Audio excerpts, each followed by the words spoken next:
Gertrude McFuzz. There once was a girl bird named Gertrude McFuzz, and she had the smallest plain tail ever was. One droopy-droop feather was all that she had, and oh, that one feather made Gertrude so sad. For there was another young bird that she knew, a fancy young birdie named Lallaliloo, and instead of one feather behind, she had two. Poor Gertrude, whenever she happened to spy Miss Lallaliloo flying by in the sky, she got very jealous. She frowned and she pouted. Then one day she got awfully mad and she shouted, "This just isn't fair. I have one, she has two. I must have a tail just like Lallaliloo." So she flew to her uncle, a doctor named Dake, whose office was high in a tree by the lake, and she cried, "Uncle Doctor, oh please, do you know of some kind of a pill that will make my tail grow?" "Tut, tut," said the doctor. "Such talk, how absurd. Your tail is just right for your kind of a bird." Then Gertrude had tantrums. She raised such a din that finally her uncle the doctor gave in, and he told her just where she could find such a pill on a pillberry vine on the top of the hill.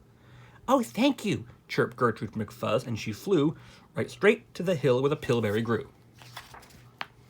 Yes, there was the vine, and as soon as she saw it, she plucked off a berry she started to gnaw it.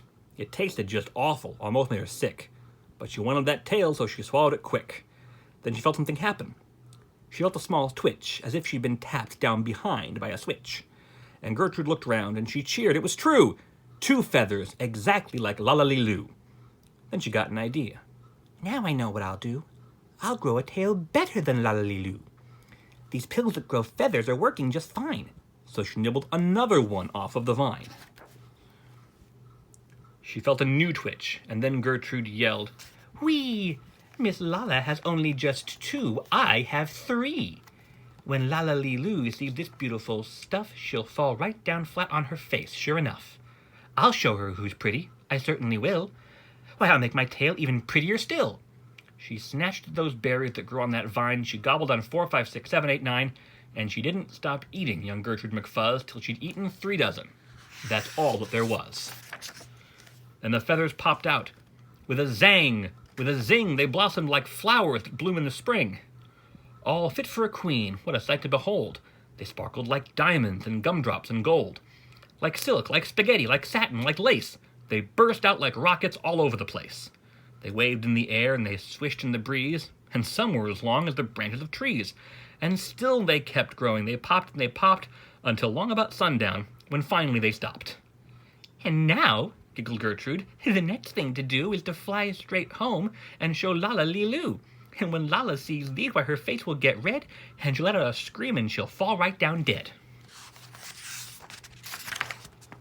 Then she spread out her wings to take off from the ground, but with all of those feathers she weighed 90 pounds.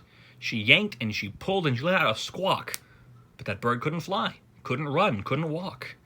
And all through that night she was stuck on that hill, and Gertrude McFuzz might be stuck up there still if her good Uncle Dake hadn't heard the girl yelp.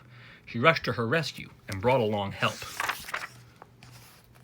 To lift Gertrude up almost broke all their beaks, and to fly her back home it took almost 2 weeks. And then it took almost another week more to pull out those feathers. My, Gertrude was sore. And finally, when all the pulling was done, Gertrude, behind her, again had just one. That one little feather she had as a starter. But now that's enough, because now she is smarter.